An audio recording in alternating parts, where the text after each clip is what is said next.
నిజాయితీగా తెలంగాణ ఉద్యమంలో పాల్గొన్న జడ్జిలు కావచ్చు, లేకపోతే తెలంగాణ మేధావులు కావచ్చు, ఎవరన్నా 10 సంవత్సరాల చంద్రశేఖరరావు అధికారంలో ఈ పక్కనో ఆ పక్కనో కనిపించిండ్రా?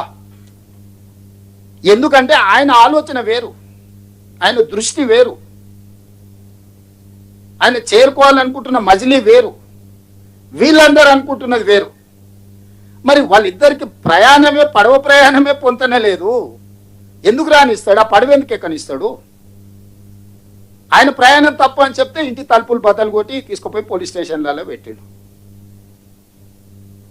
ఈరోజు కూడా ఏదైతే వీళ్ళు మాట్లాడుతున్నారో, నేను ఉప ముఖ్యమంత్రి గారు ఉత్తమ్ కుమార్ రెడ్డి గారు మిగతా మంత్రుల అనుమతితోటి ఎప్పుడు చెప్తే అప్పుడు చంద్రశేఖరరావు లెటర్ రాస్తే శాసనసభ పిలిచి చర్చ చేద్దాం, వాస్తవాలు అన్నీ మాట్లాడదాం. మాట్లాడినాక ఒకవేళ అసెంబ్లీలో చంద్రశేఖరరావు గారికి ఎందుకు వాళ్ళు చంద్రశేఖరరావు గారు కన్విన్స్ చేసిందంటే 100% చంద్రశేఖరరావు గారికి అప్పచెప్తాం. మొత్తం 3కి 3 అప్పచెప్తాం. రాబోయే 3 ఏళ్ళు అప్పచెప్తాం. ఏం చేస్తాడు శని? వారం రోజులు కాదు, కాళేశ్వరం ప్రాజెక్టు ఎల్ఎన్టీని లేకపోతే మిగతా వాళ్ళని కాంట్రాక్టర్లను తీసేసి హోల్సేల్గా మేజర్ కాంట్రాక్టర్ కింద ఈయనని ఇచ్చేసి ఈయన కింద వాళ్ళందరిని అపాయింట్ చేసి మొత్తం ఆయనకే అప్పచెప్తాం. ఉన్నోళ్ళందరినీ 60C కింద టర్మినేట్ చేస్తావా, లేకుంటే ఆయన కింద వాళ్ళని చేసి ఈయన మొత్తాన్ని హెడ్ ఆఫ్ ద కాంట్రాక్టర్గా చేసి వాళ్ళందరూ ఆయన దగ్గర పనిచేసిన వాళ్ళు వాళ్ళే కదా. ఆయన కావాల్సిన వాళ్ళందరినీ పెట్టుకొని దాన్ని ఎట్లా రిస్టోర్ చేస్తాడో చేయమనుండ్రి. ఇప్పుడు నిజంగానే చంద్రశేఖరరావు గారి వాదనలో బలం ఉంటే, చంద్రశేఖరరావు గారు ఏ తప్పు పాల్పడకపోతే, ప్రమాదం జరిగితే చంద్రశేఖరరావు గారు సభ ఎప్పుడు కోరుకుంటే అప్పుడు నేను పర్సనల్గా స్పీకర్ గారిని రిక్వెస్ట్ చేసి సభ పెడతా. వారు కోరుకున్న రోజు శాసనసభ సమావేశాలు ఏర్పాటు చేస్తాం, శాసన మండలి సమావేశాలు ఏర్పాటు చేస్తాం. చంద్రశేఖరరావు గారికి ప్రత్యేక అనుమతి ఇస్తాం మండలికి.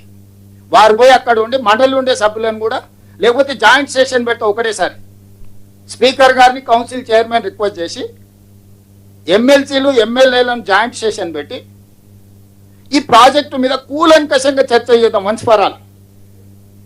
నిజంగానే మా అనుభవంలో ఏమైనా మేము తీసుకునే నిర్ణయాల ఆలస్యం ఉంటే వారిని కన్విన్స్ చేయమనుండ్రి. ఎక్స్పర్ట్స్ని కూడా అలౌ చేద్దాము. అడ్వకేట్ జనరల్ ఇట్లా ఎక్స్పర్ట్స్ని మనం సబ్జెక్ట్స్ ఎక్స్పర్ట్స్ని కూడా హౌస్లోకి with speaker permission or council chairman permission మనం అలౌ చేయొచ్చు. ఎక్స్పర్ట్స్ని, అడ్వకేట్ జనరల్ని సభలోకి పిలిచి జాయింట్ సెషన్ ఏర్పాటు చేసి వన్స్ ఫర్ ఆల్ చర్చ చేద్దాం. ఈ ప్రభుత్వం పారదర్శకంగా ఉంది. ఇక్కడ ఉన్న మిత్రులకు నేను స్పష్టంగా చెప్పదలుచుకున్నా, కేసీఆర్ చేసిన తప్పులకు తెలంగాణ ప్రజలకు శిక్ష పడకూడదు. తెలంగాణ ప్రజలు కట్టిన పన్నులు సొమ్ము వృధా కాకూడదు, గోదావరి పాలు కాకూడదు. చాలా ప్రాజెక్టులు కేసీఆర్ కట్టిన వాటిని వినియోగిస్తలేమా? సెక్రటేరియట్ కట్టిన వాడుకుంటూ వదిలేసినామా? తమిళనాడులో అట్లనే కడితే దాన్ని వేరే దానికి ఇచ్చిండ్రు.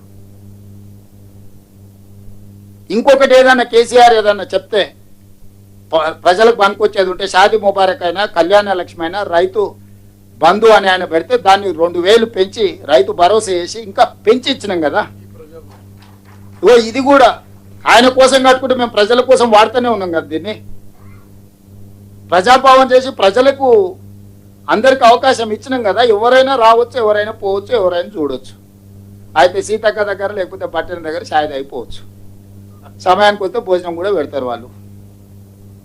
ఎవరిని ఈ గేట్లు ఎప్పుడైనా మూసిండ్రా? ఈ డిసెంబర్ 7, 2023 తర్వాత ఎవరైనా వస్తపోతే చూడాలి. ఎప్పుడైనా గేట్ బంద్ అయిందా? ఆ రోజు గద్దరాన్ని వస్తే గడ బయట గంటల కొద్ది ఎండ కూర్చోబెట్టారు. మనం వచ్చిన తర్వాత ఇది ఎప్పుడైనా మూత పడ్డదా? నిత్యాన్నదానం జరిగినట్టు ఇక్కడ అందరూ వచ్చిపోతూనే ఉన్నారు కదా. చిన్నది పెద్దది ఏదున్నా ప్రజలకు ఏ రకంగా వాడుకుని ఆయన ఉద్దేశం ఏ ఉద్దేశంతో కట్టినా ప్రజలకు ఉపయోగపడేది ఉంటే ఆ ఉద్దేశాన్ని మార్చినాం తప్ప వినియోగాన్ని ఆపలేదే. నిజంగానే ఇయ్యాల మేడిగడ్డ, అన్నారం, సుందిల్లా ప్రజలకు ఉపయోగపడేది ఉంటే రాత్రి మొదలు పోయి కూర్చొని చేపించి వినియోగించే వాళ్ళము. నిజంగా ఏమి చెయ్యలేని నిస్సహాయ పరిస్థితులు ఉన్నాము, అసహనంగా ఉన్నాము. బాధ కోపం కూడా ఉంది. 1,00,000 కోట్లు పెట్టింది, ఇట్లా అయిపోయింది. నేరగాళ్ళని శిక్షించలేకపోతున్నాం, దీన్ని వినియోగించలేకపోతున్నాం. అధికారం వచ్చి 30 నెలలు అయింది. ప్రజలందరూ వీళ్ళని ఉరిదీయాలని కోరుకుంటే నియమ నిబంధనలు అడ్డం వస్తున్నాయి అని మేము అనుకుంటున్నాము.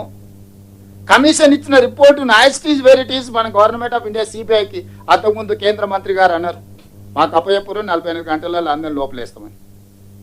ఎన్ని రోజులు అయింది ఇచ్చి? డేట్ కూడా చెప్తా మళ్ళీ. అదెందుకు ఇంకా ఈ కొంచెం ఆపేది. 2025 జూలై 31 జ్యుడిషియల్ కమిషన్ 645 పేజీల నివేదికను రాష్ట్ర ప్రభుత్వానికి సమర్పించింది.